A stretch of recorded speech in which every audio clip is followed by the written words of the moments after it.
আবৃত্তি করছি কবি শরদিন্দু কর্মকারের নারী কবিতাটি। মানুষ কেন বলে মোদের নারীর নিজস্ব নাই কিছু? আমি তো দেখি জগৎ চলে নারীর পিছু পিছু।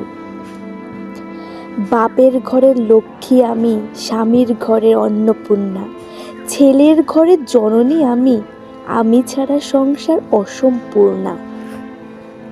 আমার থেকে আপন করতে আর কি কেউ পারে? বাপের ঘরকে ছেড়ে এসো পরকে বাঁধি ঘরে। গোত্র থেকে গোত্রান্তর যদিও আমি হই, তবু যেন জননী রূপে সকল দুঃখ সই। ভারত মাতা সেও নারী, নারী জগৎধাত্রী।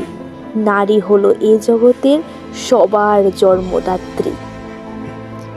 পুরুষতান্ত্রিক সমাজ তাই পুরুষকে বড় করে। জেনে রেখো সেই পুরুষকেই নারী গর্ভে ধারণ করে।